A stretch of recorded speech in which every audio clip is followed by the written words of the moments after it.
we're going to have a go at tidying up this rear differential from a 1983 280 SL, and we're going to be replacing these axle shafts with new ones. There's nothing much wrong with these apart from the fact they're rusty, and although they're not leaking yet, they probably will be soon. We may be replacing this flex disc, I haven't decided yet, but we'll be tidying up all of this rust and repainting this. But before we do any of that, we're going to have to drain the oil out. So let's get this up on a bench, drain the existing rear diff oil out, then we'll be able to take the bolts off here, and that should give us access to the clips that hold in these axle shafts. It probably goes without saying, but before you do take the back of the rear diff off, before you think about anything else, you need to be tidying it up, getting rid of all of this rust and dirt and old oil, because you do not want anything falling into the rear differential once you've got the back off. So we're going to clean that up just with a wire wheel and a drill first. Doing this drain plug here, it's a very good idea to make sure that you can get the filler plug undone first, because you don't want to drain all the oil out and find you can't top it up again. And before you put any sockets, hexagonal sockets in any of these fittings here, make sure you have thoroughly cleaned out all the gunk so that your hex bit, whatever it is you're using, fits in there really snugly, because you do not want to be rounding these off. Now we're just going to use a laser drain plug key set, laser 1580, and we're going to try the top one first, see if that comes out, and then we're going to drain the oil out of the bottom one. It's a 14mm hex socket.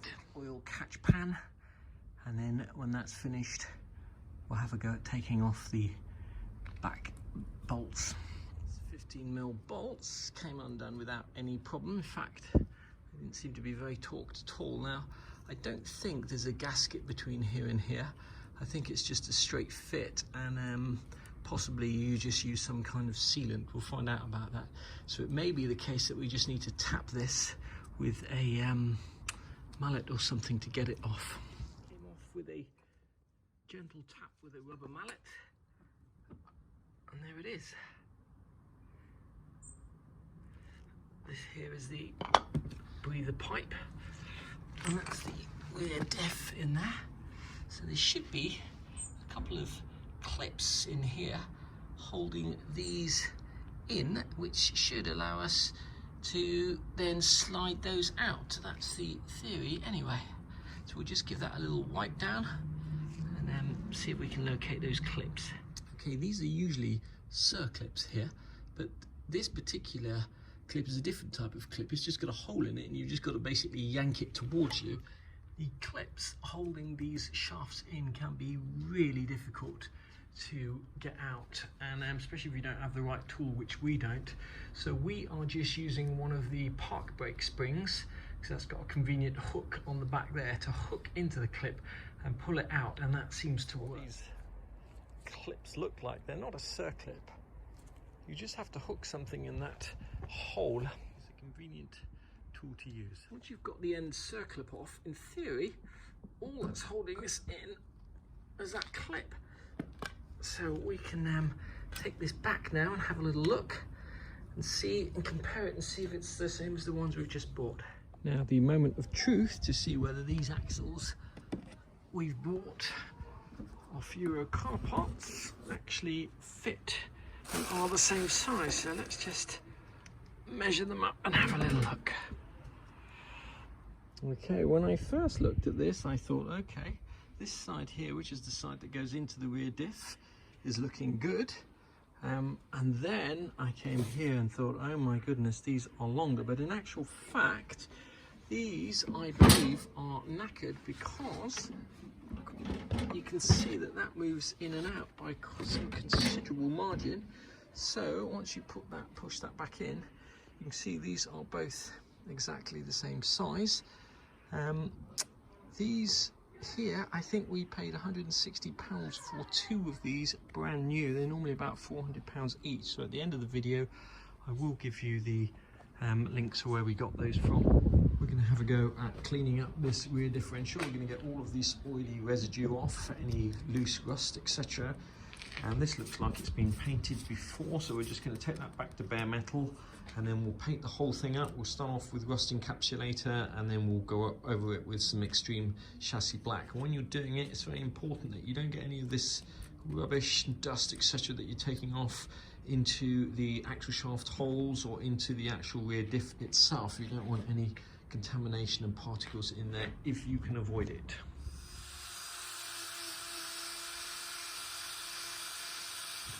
This differential's got a lot of nooks and crannies in it, so it helps if you get yourself a set of these little sort of pointed wire wheel things, just so you can get all the way in here. There's no point in painting over all of that oil and grime.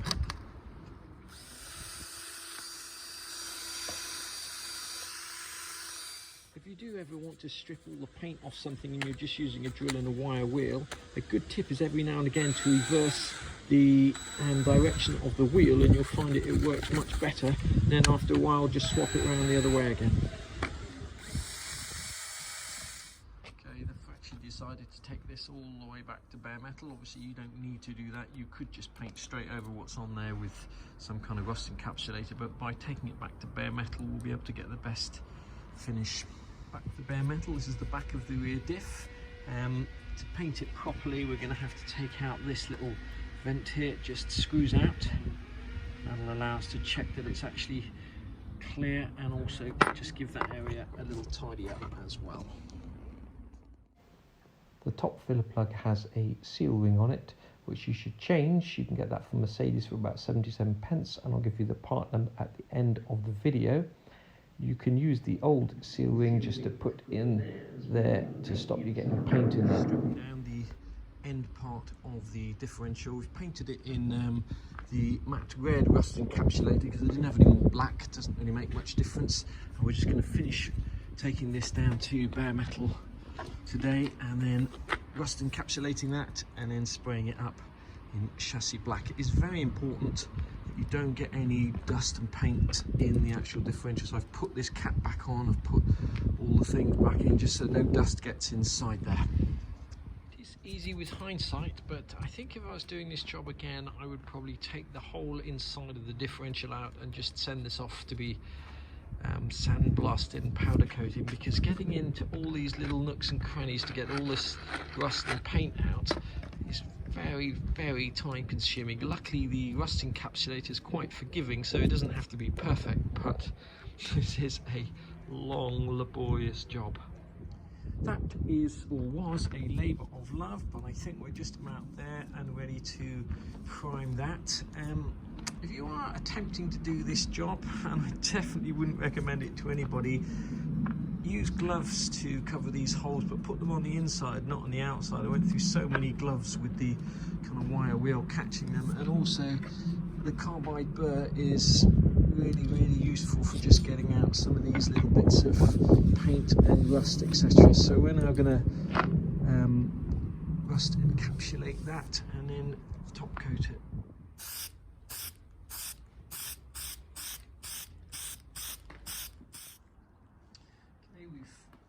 One coat, Eastwood rust encapsulated. This stuff is not cheap, especially in England. It's about £26 a can, so it is not cheap, but it is forgiving. So basically, not only will it undercoat and prime, but it'll stop rust coming back as well.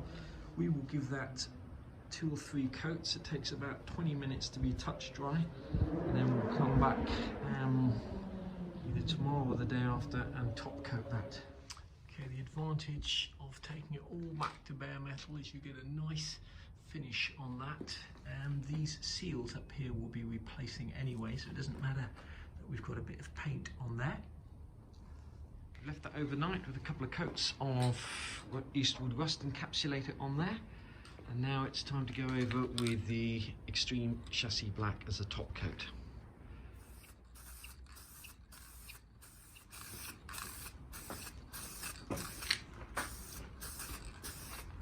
Giving that your first coat of chassis black, and we'll come back later and just give that a second coat. Okay, you can see with an inspection lamp, shows up all the bits that we've missed on here. So we're going to come in and give this a second coat. Okay, we've given that 2 coats of the Eastwood chassis black. We'll leave that for 36 hours to fully cure, and we'll come back and replace these seals here. Okay, so we've let this cure now for 36 hours. It's come out really nice. It's just a matter now of taking out all the little bungs and plugs that we've had in there, and then we've got a couple of seals that have just arrived today. Got these off eBay, and I'll put the part number at the end. These seals seal in that way, I believe, like so. So we'll take the old seals out. You decide to clean the inside of your rear diff. It's very important you do it with something like microfiber cloths or lint-free cloths, and that you don't use any solvents or detergents in there, because it's almost impossible to get rid of all the traces. Ideally, what you want to do is just get microfiber cloths, lint-free cloths, and painstakingly wipe out all the old oil. And if you do use a degreaser, you've really got to make sure you get rid of all signs of it before you put the thing back together. The most important thing is to get this surface here back to bare, shiny metal, and this yellow stuff here is the remnants of the old sealant. It's causing a ridge there. Get this remaining gasket off in a way that some professionals out there may raise an eyebrow at. I'm actually going to use a brass wire wheel on a drill, and I'm going to have it in reverse mode, so it's basically going this way and not sweeping a whole load of stuff back into the diff cover that I've just cleaned. And my experience of that is that it gets it off without scoring the metal at all, so we're going to be left with a bright shiny finish that's going to give us a really good sealing surface. So when we're doing this, we're using a scrubbing action up and down like this with the drill. We're not just holding it in one place. We don't want any danger of wearing any grooves. We're going back and forwards with the drill on, basically, in reverse, never lingering in one place too long, and we're taking our time. That took about half an hour, but that is now a perfectly smooth surface, no scoring, and perfect for putting on our sealant or gasket. Now, when it comes to deciding which gasket sealer you're going to use, there's no paper or cork gasket between the rear diff cover and the diff on this car, so we're going to use some kind of sealant. There is huge debate about what to use and how to use it. The first debate is whether you run a bead on the inside like this, or whether you run a bead all the way around the holes like so. And the second debate is whether you use a silicon-based sealant, something like RTV, which stands for room temperature vulcanized silicon. Some people swear by it, others think it's the worst invention ever, because they'll often find that people use too much of it and it ends up inside the transmission cases or the rear diff cases and can block oil passages, etc. That's exactly what happened to our Audi. Somebody sealed the oil pan with the wrong type of sealant. The oil reacted with the sealant, and eventually they'd also used too much of it, and eventually it fell into the oil pan, and the oil pickup clogged eventually with bits of that sealant. Red engine light, oil light came on, and the engine basically was practically ruined because it wasn't getting any oil. So I haven't quite decided yet. The people who've always serviced my classic cars, a company called Auto Classico, they say to use a non-setting compound, something like Hylamar, which we've used previously on seals. And Hylamar is the company that Rolls-Royce and NATO and people like that use to seal aerospace engines and stuff like that. So it's been around a long time. The SL shop, they say just to use a good bead of good quality RTV. And Mercedes have their own sealant for about £20 plus VAT for 50 mil of it. I don't know what kind of sealant that is, but I may just buy some just to see what it is that they use. So I haven't quite decided. I think probably because we've got such a beautiful clean flat surface, I think we're just going to use Hylamar to seal this, which is a non-setting compound, jointing compound.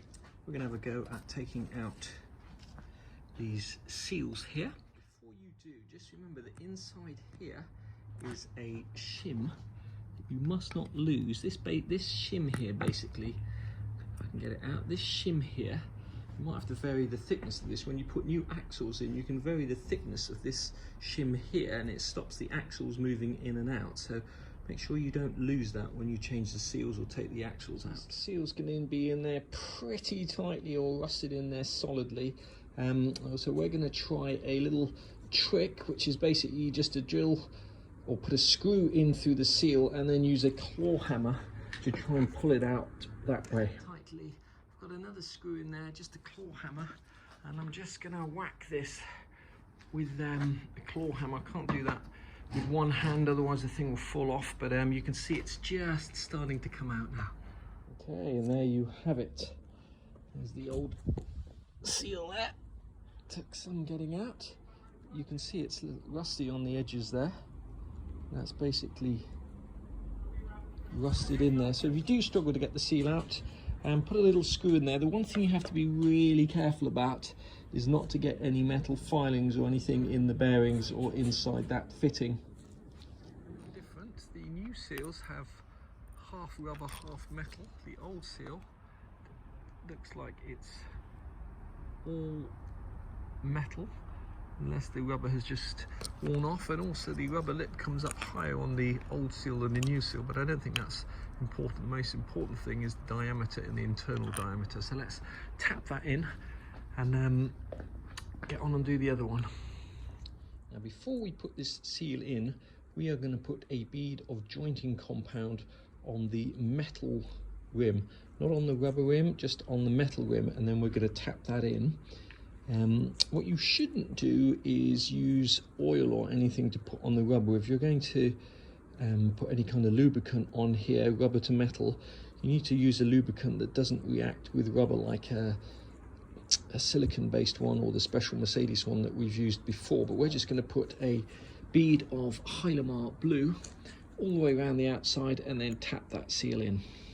A bead of jointing compound on here. Try and make it a continuous bead, and the point at where you start and stop should be the top of where the seal goes in, i.e. here, because the weakest point is going to be here where the oil sits at the bottom. So where you've sort of joining your bead together, that should go in at the top. I'm going to tap that in, but unfortunately our old seal is so destroyed that we're not going to be able to do that. I don't want it to kink, so what we do is just use a piece of flat wood on top of the seal and tap it in straight like that, and that usually works. And now I'm just going to go around and wipe any excess jointing compound out of there, just so we can make sure that that really is flush. If your seal is seated properly, you shouldn't be able to feel any ridge between the top of the seal and the metal. So if you can feel that ridge, give it another tap and you may just see another little bit of jointing compound squeezing out when you do that. There's no reason why these shims should be different thicknesses on each side, but just in case they are, just remember which shim comes out of which side and keep them separately and mark them.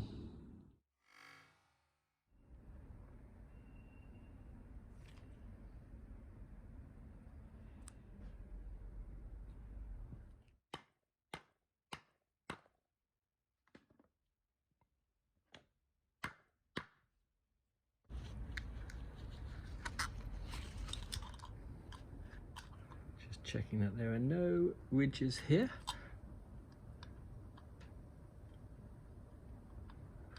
Slight ridge on that side. Let's give that another little tap.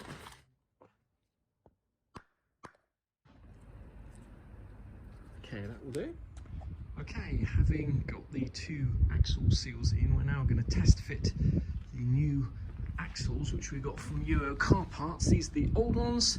They weren't actually leaking, but they're just not in very good condition. They're probably the, I don't know if they're the original ones or not, but we're going to replace them with a new set, and all we need to do is just check that they actually fit in.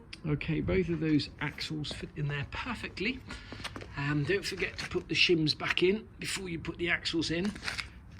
All that remains is to put these clips in. They just basically clip over the end of the shaft, and when that clip is in, it should be able to turn freely, but there should be no in and out movement of the axles. And if there is in and out movement of the axles, of the actual splines, then what you need to do is get a slightly thicker shim and put it in there.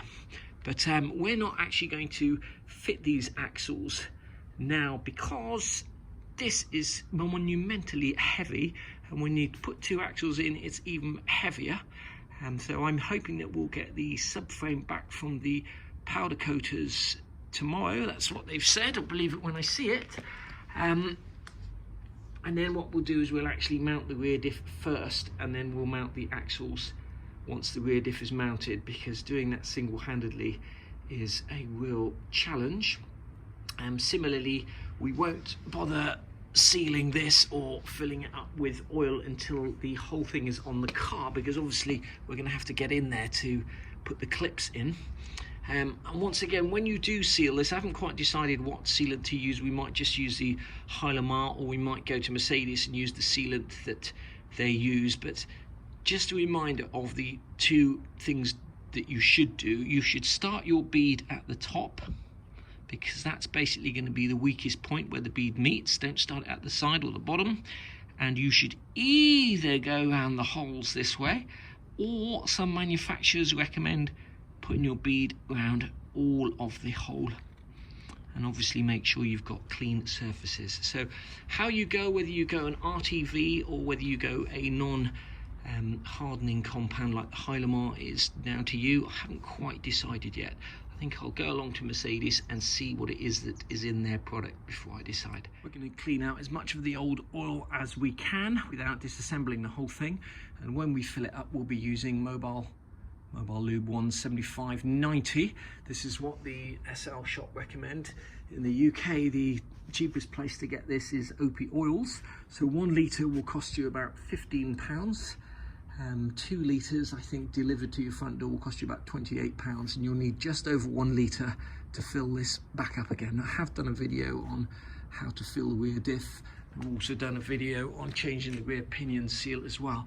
So we're going to leave this video now, and I think the next video is going to be all about the butt bearings in the hub and reassembling everything, provided we get the subframe back from the powder coaters.